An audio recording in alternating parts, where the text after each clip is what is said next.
Maqaa gooftaa keenyaa maqaa Yesuus Kiristoosiin nagaa Waaqayyoo fagoof dhiyoo kan jirtan qulqulloonni isiniif haa ta'u jechaa amma yeroo kanaa akkuma kanaan dura walii wajjiniin sagalee Waaqayyoo karaa kana dhaggeeffachaa turre har'as karaa ifa keeti kana itti fufnee sagalee Waaqayyoo walii wajjin ilaallaa tutturree gatii dhufnuu fi nu yaaddaniitu ta'a. Nusi si yaanneerra akkuma kanaan dura isinitti himee gara istiidiyoo ifa keet kana dhufuudhaan kiiboordiillee namoonni barachaa jirtan, namoonni faarfannaa waraabbachaa jirtan, namoonni lallabas dabarsaa jirtan itti fuftanii jirtu. Ammas immoo yaaddanii karoorfattanii kan jirtan lakkoofsa kanaan bilbiltanii gaafachuudhaan itti fufuu dandeessu. Waaqayyoo inni lafa kanarratti sagaleensa akka dubbatamuuf karoore, Waaqayyoo inni sagaleensa akka dubbatamu barbaadu hammadhuma biyya lafaatti sagalee Waaqayyoo akka inni dhaqee bira ga'u dhala namaa bira kan barbaadu Waaqayyoo hunduma keenya wajjin haa ta'u jechaa akkuma kanaan dura isinitti hime maqaan koo Lubaa Tafarii Amanteen jedhama. Waldaa Makaana Yesuus Burqaa Daaloo saba kana Naqamteerran jira. Kanaaf amma yeroo kana sagalee Waaqayyoo gabaabinaan walii wajjin ilaallaa. Alanfachaa yaadaa itti yaadaa. Sagalee Waaqayyoo kana maal naan jedhee maal natti hime jennee alanfachaa tartiiba isaa dhumarraa jalqabnee hanga jalqabarraa jalqabnee hanga dhumaatti olaalle malee walakkaadhaa wanta kukkutamee ilaalamuun dubbiin namaa hubatamuu hin danda'u. Dubbiin kan namaa hubatamuu jalqabaa akkasumas immoo gidduusaa akkasumas immoo walitti qabasaarra yoo ga'an duwwaadha. Kanaafii kan namaa kennuu hin danda'u. Sagalee nanarraa irratti dubbadhu Efesoon 5:15 hanga 20 kan jirudha. Ergan dubbisee booddee Waaqayyoon wajjin galateeffannaa. Waaqayyoo hunduma keenya wajjin haa ta'u. Akka jedha. Egaa attamitti akka deddeebitan haleelaa ilaalladhaa. Akka warra ogeessotaatti malee akka warra ogeessota hin ta'initti hin jiraatinaa. Guyyootiin kun guyyootii gadhee waan ta'aniif yeroo isiniif kenname utuu hin dabarsiin itti hojjedhaa. Kanaafis jaalalli gooftaa maal akka ta'e hubadhaa malee wallaalota hin ta'inaa. Dhugaatiidhaanis machooftanii of hin wallaalinaa. Isaanis of hin balleessinaa. Qooda kanaa hafuura qulqulluudhaan guutamaa. Qooqa garaa garaatiin faarfannaa galataatiin weedduu hafuuraatiinis wal harkaa fuudhaa. Garaa keessan keessatti faarfachaa galata dhageessisaa. Yeroo hundumaa waan hundumaafuu maqaa gooftaa keenyaa Yesuus Kiristoosiin Waaqayyo Abbaadhaa fi galata galchaa. Ameen. Hin kadhanna.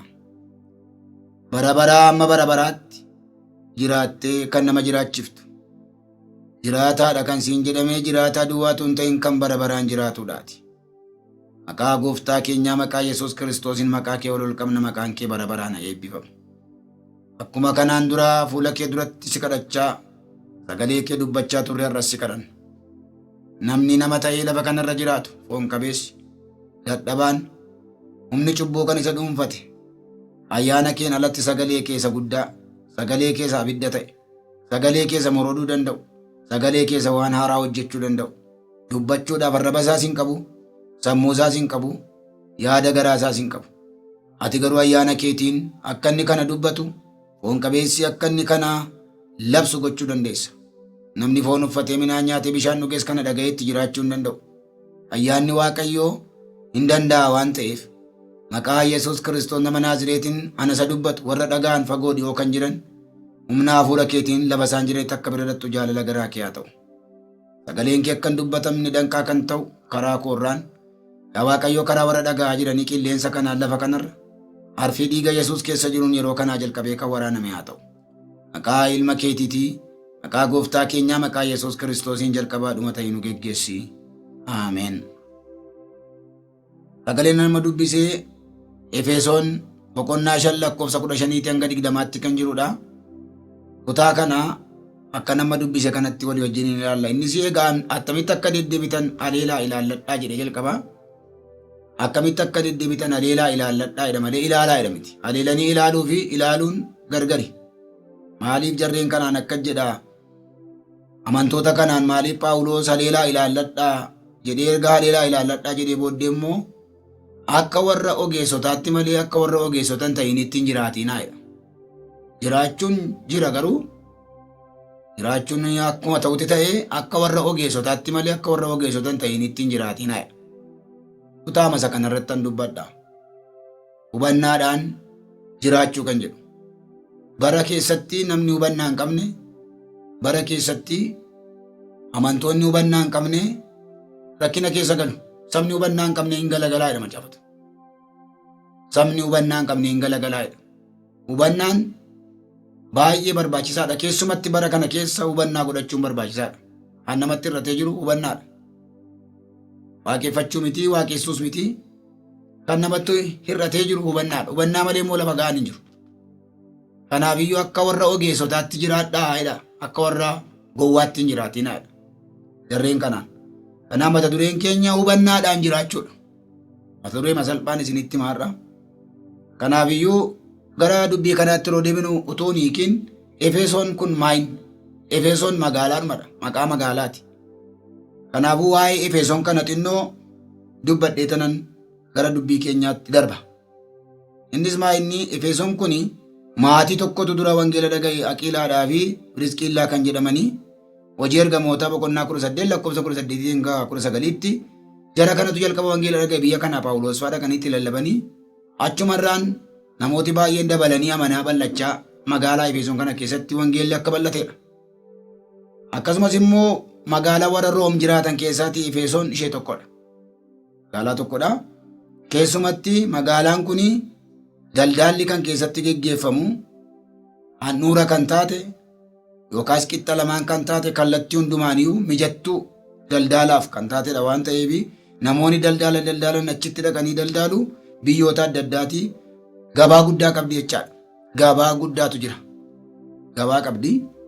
Gabaan kunis booddeen ilaalla. Akkasuma bara sana keessa namoota kumaatamaan kan lakkaa'amantu keessa jira malee dhibbaan miti. Kumaatamaan kan lakkaa'aman namoota baay'eetu keessa jira. Akkasumas immoo Arxeemsi kan jedhamu waaqa tolfamaan qullaa waaqeffamu.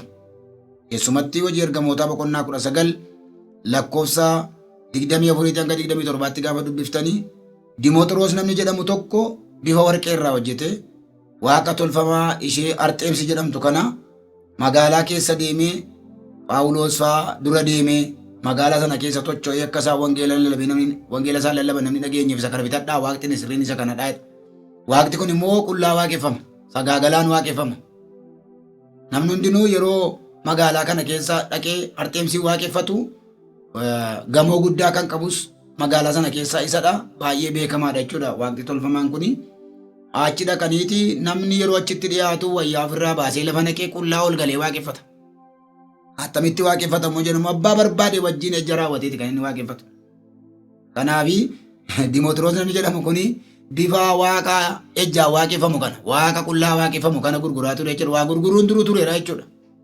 Baruma bara araaraa bara 50moota keessa jechaadha. Bara araaraa bara 50moota keessa bara 45 jalqabee hanga 100tti macaafni kan caafame bara araaraa bara jalqabaa keessayyuu waa gurguruun tureera jechaadha. Bifa fakkeenyaa kana hojjetaniiti magaalaa keessa deemanii gurguraa turanii Phaawulos akka bira darbanii wangeela lallabaa turan waggaa 3 magaalaa kana keessa taa'eyyuu. Kanaafiyyuu jarreen kanaanii amma erga boqonnaa 4 irra ga'e maaliifiti akkamitti akka deddeebitan ilaalladha arga jedhee booddee akka warra ogeessa jiraadhaa. Sababni isaayyuu dudduuba gabaa kana gabaa dudduuba waaqa tolfamaa kana dudduuba akkasumas immoo baay'ina namaa dudduuba magaalaa guddinarra jirtu kana warri Xaaliyaanii karaa guddaa magaalaa Room ishee guddittiitti waan baasaniif carraa kan ishee argatteyyuu kanaaf.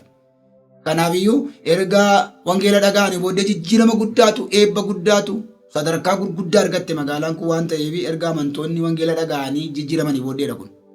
Kanaafiyyuu amma garuu akka kaleessaattan deema yoo jettan akka kaleessaattan itti fufa yoo jettan hin danda'amu. Magaalaan Efesoon waan baay'eedhaan wangeela isin kaleessa dhageessan dubbii waaqayyoo isin kaleessa dhageessan isin harkaa lafa naquudhaafi xaxaan xaxamee jiru boolli qotamee jiru haalli geggeeffamaa jiru cimaadha waan ta'eef akka kaleessaatti keessa deemtanii darbitanii kiristaanummaa keessan itti fufuu hin dandeessanidha.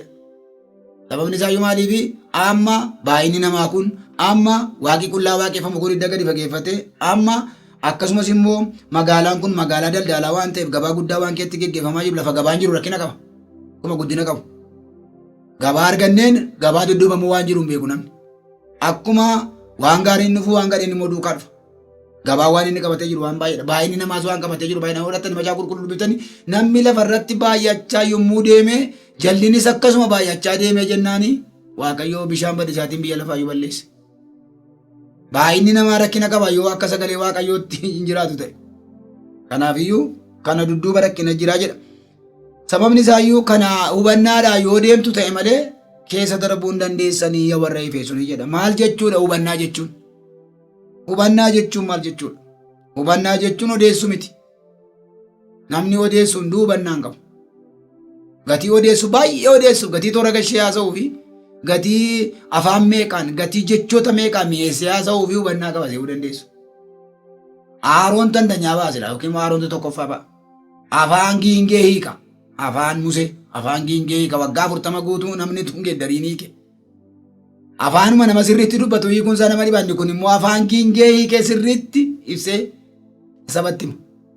Garuu waggaa 40 guutuu afaan raajii hiikee waggaa 40 guutuu sirriitti taasise akka inni itti gabaasa dhiyeessu akka inni itti toora gashee dubbatu ergaa dhufu san Museen giinga'ee rakkatu inni toora gashee akka biyyi dhaga'u godhee garaan sabaa akka inni dammaqee duukaa bu'u godhe.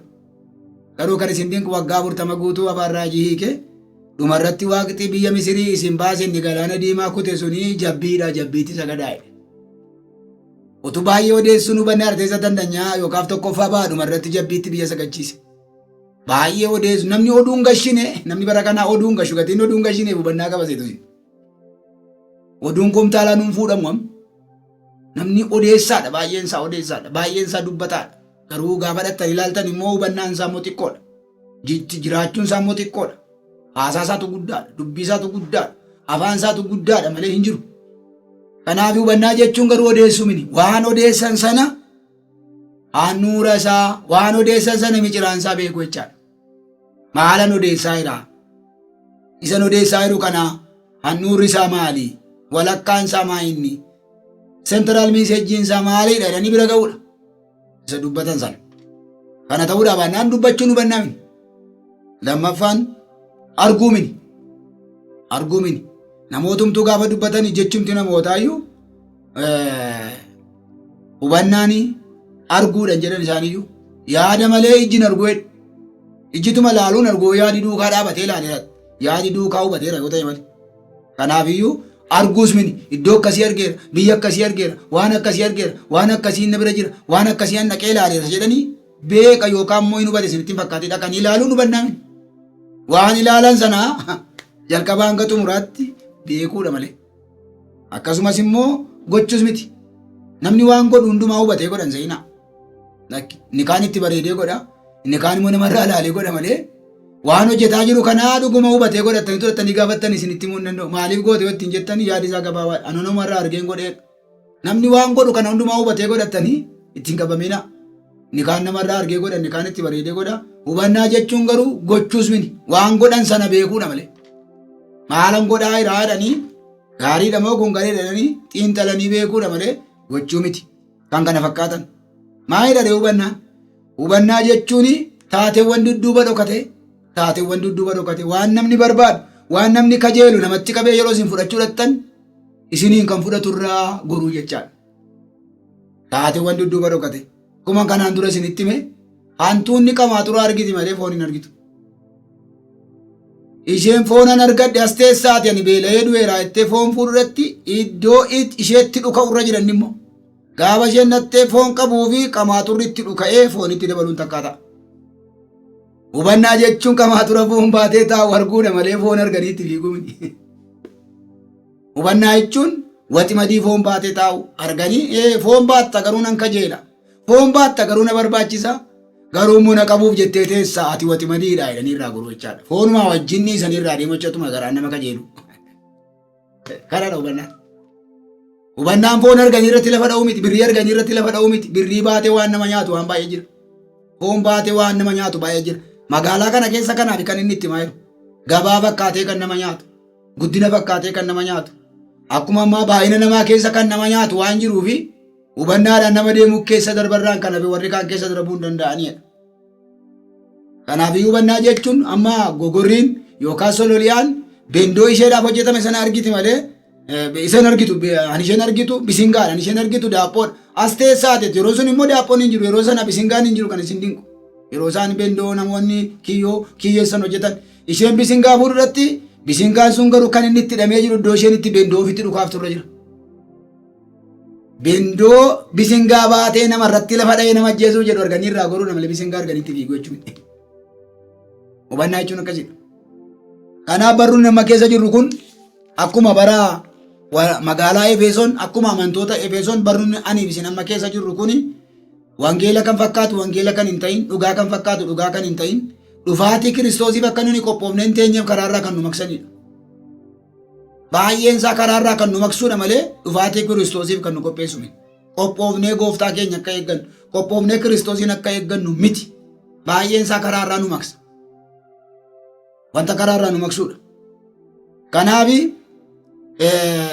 jarreen warri Efesoon keessa jiraatan kiristiyaanonni kun yookaas immoo amantoonni kun rakkoo kana keessa galanii akka jiran hubatee argeeti itti hima. Hubannaa akka isaan godhataniif.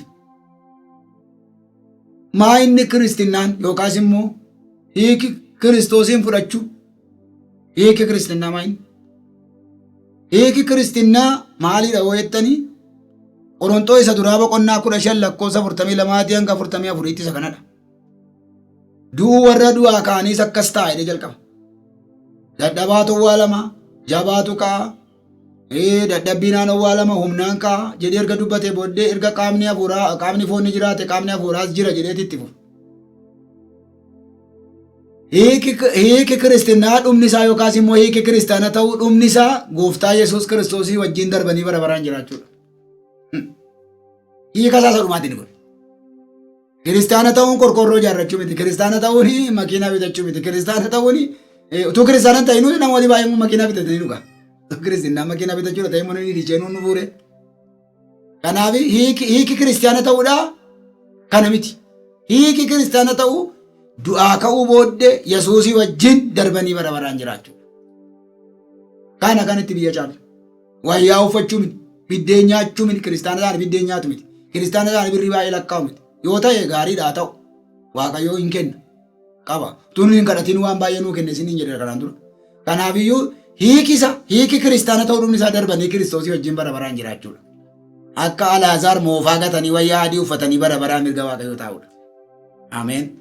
Kanaga hiikisa. Akka namoonni kiristaana ta'an darbanii Kiristoosii wajjin bara baraan hin jiraanne wanti nama xatu, wanti karaatti nama dhaabu, wanti tu deemaa jiranii nama kuffisu waan baay'ee jira. Kanaaf inni akkamitti akka deddeebitan aleelaa ilaalladhaa jiru. Deemsa lafarraatuun ta'in deemsa hafuuraatiin inni jedhaa jiru kun. Jireenya fooniituun ta'in jireenya hafuuraatiin inni jedhaa jiru kun. Kanaaf akkamitti akka deddeebitan inni jedhu kuni wanta qabee nama hambisu jira jireenya bara baraatti akka hin galleef. Kun akka hin taaneef kiristinnaan kanadha jecha. Kiristinnaa fi kiristaanni immoo gargari. Kiristinnaa fi kiristaanni gargaridha. Kiristinnaan amantichumadha. Kiristinnaan amantichuma qofaasaa lafa jira inni. Kiristaanni immoo nama kiristinnaa fudhatee akka inni jedhutti jiraateedha. Akkas ta'uudhaa baannaan nama waa hojjetachuu ol nammee jira malee waldaatti nama waa nagadachuu ol nammee jira malee kiristaana jedhamu. Kiristaana kan jedhamu kiristinnaa fudhatee akka inni jedhutti kan jiraateedha. Witibbirinnaa kan jedhu qofaatti lafa jira. Wattaaddar kan jedhu immoo qofaadha. Lafaa kaa'amee wattaaddar hin jedhamu manaa ba'anii. Afuma lafaa ol ka'anii wayyaa baala geeshoo wayii uffatanii caammaa wayii keeyatanii kan sana argisiisu keeppii wayii keeyatanii ani wataaddara jedhamuun hin danda'amu.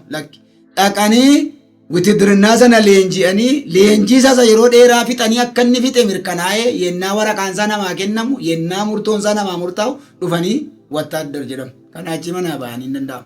Kiristinnaanis akkasumadha. Wanticha hin taane taanaan hin fudhanne taanaan akka inni jedhutti hin jiraanne taanaan wayii tol nammee taa'a malee wayii waa hojjetachuu wayii waa barbaaddachuu wayii nama dhufe tollitee taa'a malee kiristaana miti jechaadha. Kiristaana jechuun kiristinnaa fudhatee akka inni jedhutti kan jiraate jechaadha.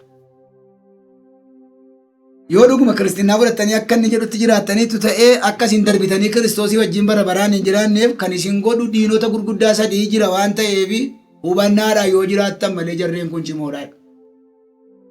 Diina gurguddaa sadii qabu. Innis tokko maqaan isaa foon jedhama. Foon kun biyyoo irraa uumame. Biyyoo nyaata biyyootti deebi'a. Biyyoodhas. Kanaaf inni silayyuu lafaa dhufe waan ta'eef lafatti cite waan ta'eef waaloon hin yaadu. Waan gara mootummaa Waaqayyoo hin yaadu foon. Fooniif dhiigni mootummaa Waaqayyootti galuu hin danda'u jedhama caafata. gatii galuu hin dandeenyee fi inni asuma yaadaa jechaadha. Biyyoodha biyyoorraa uumame. Kanaafiyyuu fedhii amma taasaa immoo qaba. Kanaaf tokko beela hin danda'u quufas hin danda'u foon kun. Beelas hin danda'u quufas hin danda'u. Warri kiristinnaan sirriitti galeef akka jedhani warri durii. Beela'ee maasii namaa dhaqee akka maqaa kenna rabsiin. Quufee miila sirratti akka ol hin fudhannee fi kan naga'u bultoo koo har'aa naa kenne jedhanii kadhatan. Warri har'aa immoo itti guureedhu. Itti ammaareedhu warri har'aa amma kiristinnaa tun galee birrii itti guuri buddeen itti guuriyeedhu. Ammatu waaqayyo itti guuree waaqayyo bulettee yaaddaa foon kee. Lakkii dhiisaa. Yoo waaqayyo jedhee humnatti hin dandeenye Kiristoosii wajjin jiraannu qabaanne malee nutti guuramnaan gareedha. Inni mataan isaa diinaa jechaadha. Warra sirriitti kiristinnaan galee fi darbanii Kiristoosii wajjin bara baraan jiraachuudha dhumni kiristinnaa warra jedhanii yaadantu beela'ee akka maasii namaan dhee maqaa kee arrabsiif yaachi immoo quufee akka miila sirratti ol hin fudhanneef kan nagoo bultoo koo irraa naa kennedhan. Yesuusis kan nagoo buddeen koo irraa naa kennaa jedhaan kadhadhaa jedhe dubbii qabachaadha. Quufas hin danda'u beelas hin danda'u foon kun. Beelofnes nu gata mootummaa waaqayyoo keessaa quufnes nu gataa dhiisaa. Quufas hin danda'u beelas hin danda'u hamma du'aatti nu wajjin jira. Foon kun ija jabeessa akka diina kanaan agarre. Ija jabeessa nu wajjin faarfata. Nu wajjin kennaa qulqulluu fudhata. Nu wajjin shubbisa. Nu wajjin mul'ata arga. Nu wajjin haalleluuyaa jedhee olu taala. Garuu diinadha qeeqa. Gaafa gabba'uus immoo kun immoo sirrii miti hin jedhu dhaqi kanas hojjedhu. Walittuu makadhoo barbaadde iyyuu jedha. Rakkinaan qabu jedha. Maaliin qeequun nurra jira akka inni diina ta'e amanuun nurra hin jiru. Diinadha.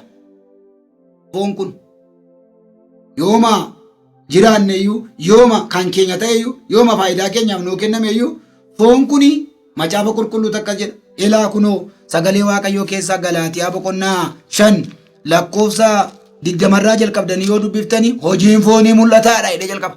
Hojii foonii mul'ataadha. Dhokataa qabu kanaaf raajii nama barbaachisu. Hojiin foonii mul'ataadha. Isaanis halalummaa, ejjummaa, machii maal jedhee Galaatiyaa boqonnaa 5 lakkoofsa 16 jalqabaa hanga 21tti dubbisa. Hojii foonii lafa naqeetu maal jedha isinitti fakkaate? Kanaan dura akkan isinitti himee ture. Ammas irra deebi'een isinitti himu. Hojii akkasii warra hojjetan mootummaa waaqayyootti galuu hin danda'anidha.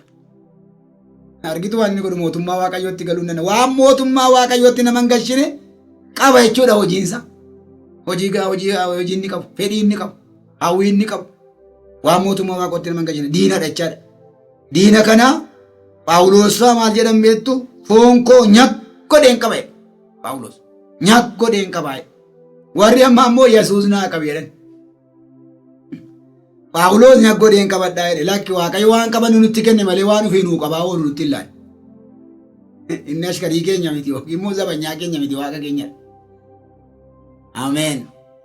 Inni gooftaa keenyadha waaqa keenyadha malee yaa waaqayyoo akkasuma godhii wanti jedhamu hin jiru. Kanaaf nyakkodheen qabaa jedhan. Waaqayyoo hin dhugiin namaan jedha malee mana daadhii balbala dhaabbataan oolu. Dhuguun rakkina akka uumu. Qabeenya kee irratti, fayyaa kee irratti, hafuura keetti akka inni rakkina uumu. Sitti dubbatarraan kan hafe waaqayyoo qabeerraa nama harkisu. Waan namni qabachuu danda'u, waan namni irraa eeggachuu danda'u nutti kenna. Foon kana qabachuu dandeenya kan keenya nu harka jira. Kanaaf warri durii hin qabannaa nyaggoonee qabanna. Nyaggodheen qabaa fi nan qabaa nu gargare. Nyaggodheen qabaan ikkoo namoo ayyuu na caala yoo nyaggodhee qabe malee na fuudhee sokkaadha. Nyaggodheen qabaa jedhanii baraniiru jechaadha isaan. Akka inni diina ta'e baraniiru. Kanaafiyyuu inni itti aanu ni lammaffaan biyya lafaati. Biyya lafaa jechuun maal jechuudha? Diinaa akka nun dabarree Kiristoosii wajjin hin jiraanne kan nu godhan kee biyya lafaati. Biyya lafaa jechuun iddoo baay'eetti hiikama. Gaafa hiikutti kaanuu garuu sanniin isuma harkaan qaqqabu sajaan argamu irra qonnee nyaannu irra mana ijaarrannu irra deemnu kan. Isuma biyya lafaa isuma qaqqabatamee argamu kana. Inni immoo waan hin dabarre fakkaataa waan hin dabarre fudhatte baata goyyomsituudha. Nama goyyomsa biyya lafaa. Warra kaanitti barcuma kennee goyyomse, warra kaanitti biddeen kennee goyyomse, warra kaanitti siltaanatti kennee abootti kennee goyyomse. Hin darbuun kun jedhee. Barcumni kun hin darbuun waan garaa keessanii hojjedhaa. Biddeen kun hin darbuun nyaadhaa dhugaa waan garaa keessanii hojjedhaa garuu jarris hin darban. Hin darbu waan hin dabarre namatti argisiisa. Waan hin dabarre kan fakkaatu goyyomsituudha. Garuu hin darba. Warra kaan biddeen itti kenne, warra kaan yeroo itti kenne, warra kaan cimina itti kenne, warra kaan beekumsa itti kenne, warra kaan warqeedhaan meetii biyya lafaa kanaa itti guuree nu jalaa nyaatee fixe. Ilkeen bineensa kanaa sin argatin. Hambaan qaba. Warri biyya lafaa nyaate iddoon lafeen isaanii hin argamne marraatti. Biyyi lafaa sin deebisu nyaata ilkee cimaa qaba. Kanaafiyyuu biyya lafaa inni lammaffaan. Inni immoo kan isin dinqu eenyutu biyya lafaa mo'uu danda'a jedhee waan isa duraa boqonnaa 5 lakkoofsa 6 eenyutu biyya lafaa mo'uu danda'a jedhee nama Yesuus ilma Waaqayyoo ta'uusaa amanu duwwaatu biyya lafaa mo'uu danda'a. Nama barate hin jedhu. Nama birrii qabu hin jedhu. Nama dandeettii akkasii qabu hin jedhu. Haa qabaatu inni dhimma isaati. Wallaalaa isa ta'u beekaa, sooressa isa ta'u hiyyeessa. Nama Yesuus ilma Waaqayyoo ta'uusaa amanu duwwaatu biyya lafaa mo'aa jedhe. Yesuusis akkas jedhe. Gidiraatu jira amma biyya lafaa jirtanitti jabaadhaa mo'eeraa nuun jedhe. Mo'eera akka mo'e nutti meera. Nama Yesuus duukaa jirutu mo'a malee gara biraa mo'uu hin dandeessu. Biyya lafaa kana. Qoosaa biyya lafaa naqiina akkasumatti. Namicha mo'ee galee isin dura jira yoo ta'e malee. Namicha mo'ee jalatti yoo hirkattan malee ittiin bokkoriina. Si dhiisee deemeera. Lafattan si dhidhiitaa sin caccabsaasaa dhiisaa lakki hin danda'amu. Yesuus ilma Waaqayyootti nama ilma Waaqayyoo ta'uusaa amanu duwwaatu biyya lafaa mo'a jedhama. Nama tiyooloojii barateedha miti. Nama dooktireetii isaa baratee dhufe, nama macaafa qulqulluu dippiloomaa isaa digirii isaa baratee dhufeetu mo'aa isa dhimma keessan baradhaa gaariidhaan. Lakki nama Yesuus ilma Waaqayyoo ta'uusaa amanutu biyya lafaa mo'uu danda'a. Wallaansoo isaa qabuun naqina. Namicha wallaansoo qabee kan mo'e kana hin beektan taana. Namicha wallaansoo qabee lafa lafaan dha'e kana, biyya lafaa lafaan dha'e, seexana lafaan dha'e, foon lafaan dha'e kana maqaan isaa Yesuus jedhama san beektan taanaan qochollaa jedha. Namni isaanii mo'e hin jiru Yesuus irraan kana. Warra Yesuus duukaa jiru duwwaatu mo'a. Inni itti aanu sadarkaa sadaffaarra kan jiru seexanadha. Sadarkaa tokkoffaan foonidha. Diinni jireenya walaatti akka hin galle nu godhu. Inni lammaffaan immoo biyya lafaatiin sadaffaan seexanadha. Sadarkaa sadaffaarra jiru lolaa ooltu si. Inni ikkoo diina qallaaliidha. Yookaan diina salphaadha. Maaliif maqaa Yesuusin hin darbun? Ameen. Maqaa kana sodaatee wacca bareeyyee bahee sokka kiniiniin isaa inni dhuma. Mar'ummaan dhalootaa keessaa maqaa isaatiin darbanneerra. Maqaa Yesuusin keessaa bahennaa wacca baree kee baheen foon garuu irra hin bahu ishee. Kuufii wettan kufee ka'a foon. Kufeera ni maqaa. Seetanni garuu kufee wacca baree qajeela maqaa kana inni diina sadaffaadha. Inni yoo foon keenya argate yoo biyya lafaatti of laanne nooraa godhate yookaan immoo riqaa godhatee gara keenya dhufa. Riqaa isaa jigsitanii jennaan isa Phexros isa duraa boqonnaa 5 lakkoofsa 8 irraa sanatu isin irratti raawwata. Isin naanna'ee aadaadha bakka warra riqaan jigeedha. Warra riqaa jigsan, warra foon isaanii qabatan, ameen. Warra biyya lafaa tuffatan riqaa seexanni ittiin dhufee jireenya isaanii miidhu jigeera. Naanna'ee aada malee nuuf. Gaafa nuun foon keenya gadhiifnu, gaafa nuun biyya lafaatti of laannu nooraan ijaarameeraaf inni wachaadha. Nooraatti ijaarameeraaf. Yookaan immoo riqaatti ijaarameeraaf. Riqaan masaa jigsaa isa bakka wajjii wacuun dhaqinaati. Riqaan isaa jigeenyaan naanna'ee aada. Ati lallabdaa naanna'ee aada, ati kadhattaa, ati naanna'ee aada, ati gooftaa kee wajjin jiraatta utuma diinni kee naanna'ee aaduu gaaf tokko dhufee si fuudhee deematu inni aaduu Yesuus. Hin galtaameen. Akkasii dubbiin. Kanaafuu diina sadaffaadha inni amma isatti waca baraa ooltu waldaa keessaa Ingiliffaadhaan, Amaareffaadhaan maaliin itti wacaa ooltu lakki diinni inni cimaan inni qabamuu malu inni nurraa gargar hin baane inni iddoo aarsaatti nu wajjin ol ba'u inni nu wajjin waldaa dhaqee iddoon nu duukaa dhaqu foontu jira. Foon kun hin lafarraa uume kun. Inni lammaffaan biyya lafaatiin sadaffaan seexanadha. Isa tokkoffaa irratti xiyyeeffannaan isa lammaffaa irratti xiyyeeffannaan inni sadaffaa kufaadha. Kanaaf isa ta'uu isiniif isa ta'u. Kanaaf kanadha dubbiin.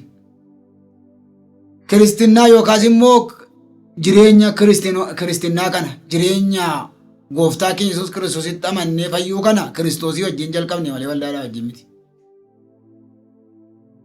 Gaafa waldaa dhattanii namni maqaa mana amantaatti isin amansiise hin jiru. Fuma maqaa isaa leellisaa ooltu malee. Gooftaa Yesuusiin fayyisaa jireenya koo godhadhee fudhadheera jettan malee makaana Yesuusii fayyisaa jireenya koo godhee fudhadheera jedhe. Mulu wangeelii fayyisaa jireenya koo godhadhee fudhadheera namni isiniin jedhe jiru. Gooftaa Yesuusitti isin fidne. Gooftaa Yesuusitti annaqee amani'a. Ameen. Kiristinnaa kana waldaadhaa wajjin jalqabde miti. Yesuusii wajjin jalqabde. Yesuusii wajjin jalqabne. Waan Yesuusii wajjin jalqabne immoo Yesuusuma wajjin fidna. Ameen. Amma inni akka jedhe hafuuraan jalqabdanii fooniin fixuudhaaf jirtu warra Galaatiyaa jedhe maaliif jireenya kiristinnaa Yesuusii wajjin jalqabdanii kan namaatti deebistu taanaan Yesuusii wajjin jalqabdanii ogummaa namaatti deebistu taanaan Yesuusii wajjin jalqabdanii kiristinnaa suma wajjin fixa. Isaas mooqaa achi mooqa jallisaa jiran kana hafee Yesuusuma wajjin fidnaa kottaa. Yesuusii wajjin jalqabne. Kanaaf Yesuusii wajjin jalqabama kiristinnaan isaa wajjin xumurama. Kanaaf iyyuu Paawuloos maal jechuu isaati qophaa jechuu isaati.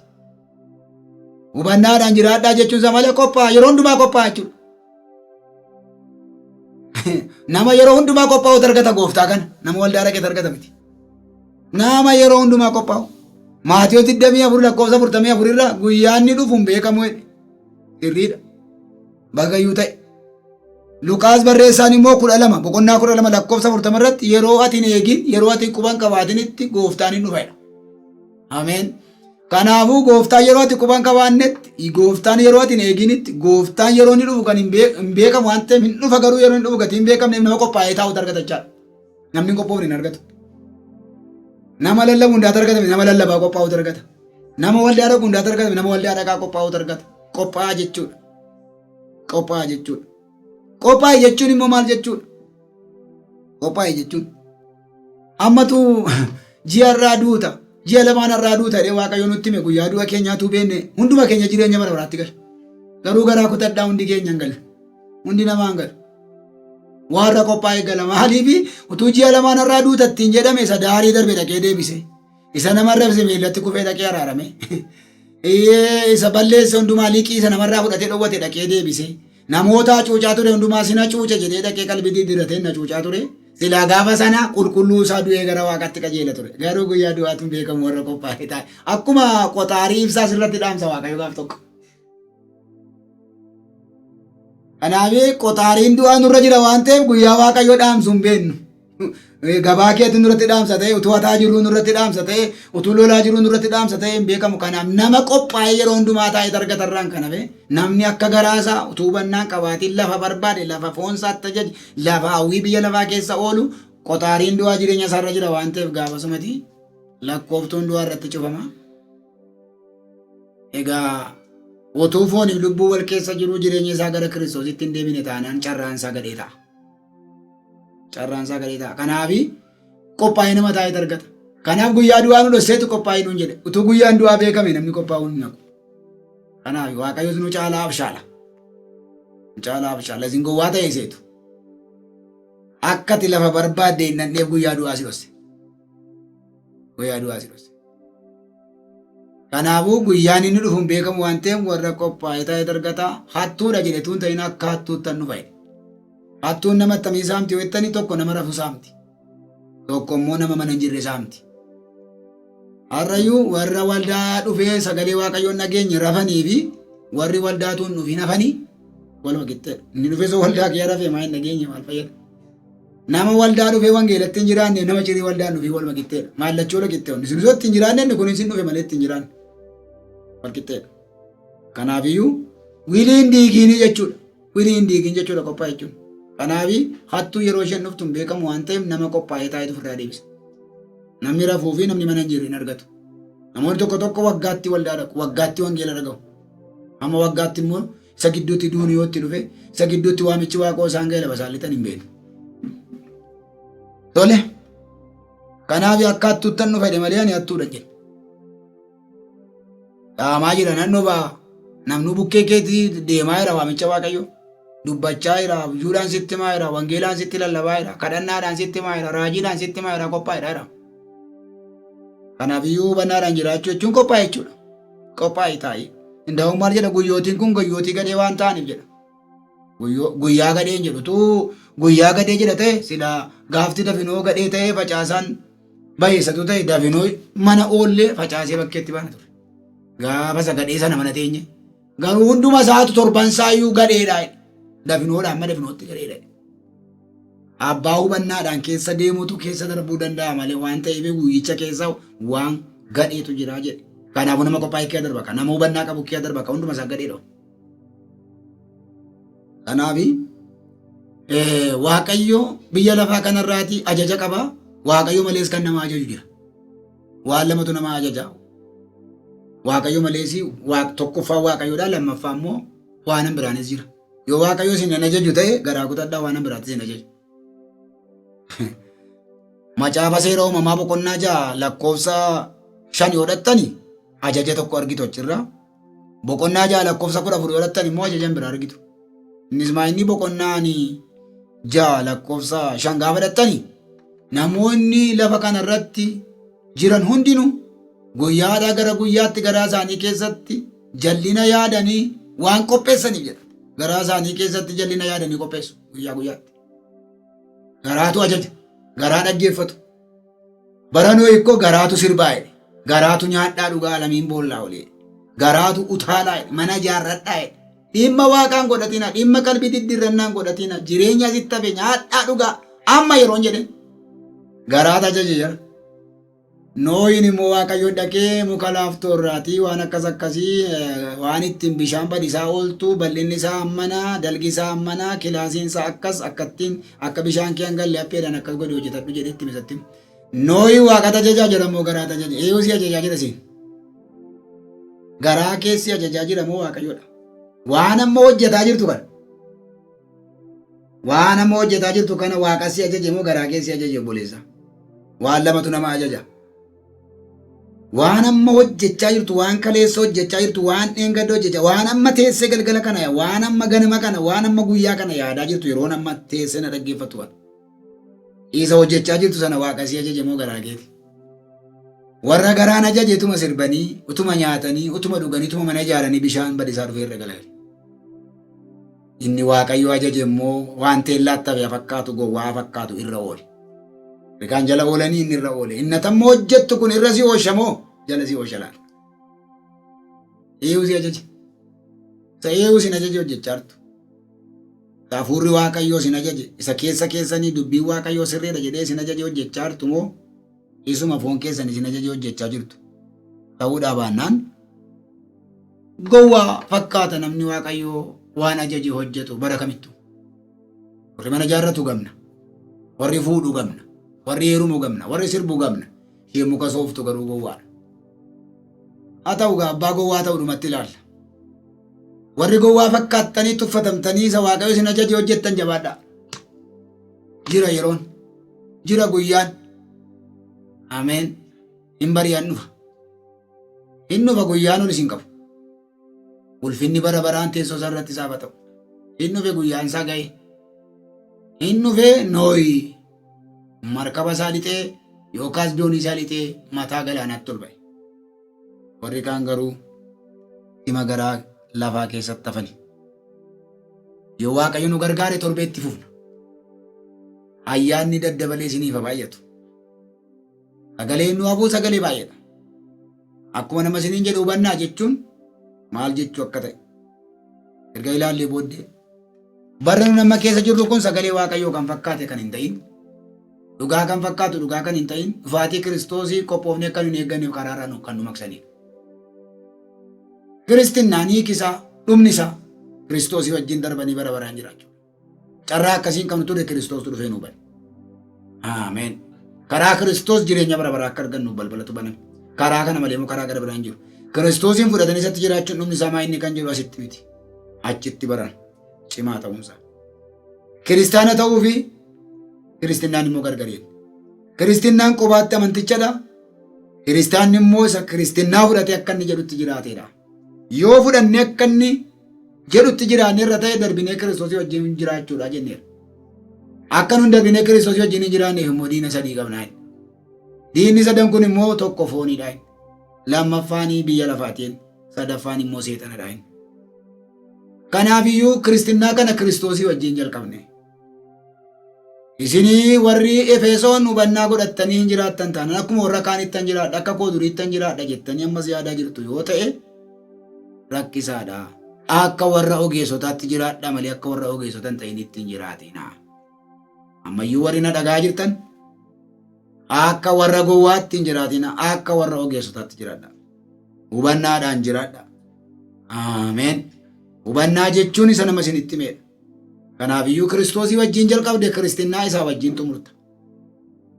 har'a biyya lafaa kanarraati utuu guyyaan du'aa nutti himame hundi keenya hojii jireenya argannaan isiniin jedhe. Garuu guyyaan du'aan himamne warra qophaa'eet argata malee hundatti argate. Hin argattu jettanii biyyattiin himina lakki warra qophaa'eet argata. Maal argitaniittu irra bahee dingata. Warra gowwaa ibsaan qopheeffatiin sana fakkeenyaan isinitti himee macaafa qulqulluu keessa argitaniittu. Kanaafiyyuu gowwaa fakkaadhaati. Waanuma tuffatamaa fakkaadhaati. Waan yeroon isiniin galle waan qaroominni isiniin galle fakkaadhaati. Isa waaqoo isin ajaje hojjedhaa. Dhumni biyya lafaa yommuu dhufu abbaa gowwaa ta'uu fi abbaa waa hin gallee fi gaafas barama malee irraan barama. Bishaan badisaatu dhufee abbaa gowwaa ta'ee fi abbaa gamna ta'ee gargar baase baran wayi. Kiristoos dhufee akkas gochuun isaanaaf. Waaqayyoo isi wajjin haa ta'u. Hin kadhanna. Baraa fi yeroo keessatti ogummaan kee barbaadamee sakattaamee bira hin gaamne. Kan namootaa sakattaamee bira gaamuu duwwaatu hin ta'in kufeeyyuu argameera. Kan kee garuu kan kuffisu miti kan itti qeequ hin argamne. Sagaleen kee bara baraan jiraataadha. Ameen. Dubbiin kee bara baraan jiraataadha. Jiraataa dubbii kee kana garaa dhalootaa keessatti biqilchi. Garaa dhalootaa keessatti facaasi. Maqaa Yesuusiin dhandharra bu'ee akka lafan bu'u. Lapheerra bu'ee akka lafan bu'u. Maqaa Yesuus Kiristoosiin cabsee laphee lixu akka Liidiyaa. Hageeddaraman. Ittiin hafayyan. Mootummaa Waaqayyoo hadhaalan. Dhufaatii Kiristoosiif ittiin qophaa'an. Waan biraa miti meeshaan sagalee keetii dhufaatii keetiif nama qopheessa. Jireenya bara baraatiif nama qopheessa. Bishaan taliilaan niqe. Keessa namaa murode. Hafuura namaa qajeelche. Mootummaa Waaqayyootiif nama qopheessa waan ta'eef sagaleen kee kun obboleettii kana obboleessa kana. Haadha koo kana abbaa koo kana. Mucoolii koo kana naaf argatu maqaa Yesuusiin. Warra fagoodhaaf dhiyoo jiran naaf argatu. Sagaleen kun jireenya. Sagaleen kun waan hundaa of keessaa qaba. Maqaa Kiristoos Yesuusiin yeroo kanaa jalqabee isin kadhadha sagalee dhaga'an kanaan fayyadu. Nu gargaari yaa Waaqayyo. Nu wajjin ta'i. Kunoo warra as keessaa waraabuudhaan warra as keessaa sisteema kana geggeessuudhaan nu tajaajilan eebbisi. Manni isaanii kan eebbifame haa ta'u. Sammuun isaanii kan eebbifame haa ta'u. Biyyi kun kan eebbifame haa ta'u. Lafti kun kan eebbifame haa ta'u. Maqaa Yesuusiin meeshaan mana kana keessa jiru kan eebbifame haa ta'u. Namoonni dhufanii asitti tajaajilaman tajaajila kennan maqaa Yesuus Kiristoosiin kan eebbifaman haa ta'an. Ergamaan seexanaa mana kanarraa, ergamaan seexanaa istiidiyoo kanarraa, ergamaan seexanaa lafa kanarraa bara baraan maqaa Yesuusiin kan waraaname haa ta'u. Geggeessi Yesuus nu wajjin ta'e. Cubbuu irra daddarbaaf yakkaa keenyatti nu maali. Mucaa kee nu godhadhu. Kan ammoo gootaa galanni siif haa ta'u. Maqaa ilma keetii maqaa gooftaa keenya Yesuus Kiristoosii jettee. Ameen. Nagaan isiniif haa ta'u.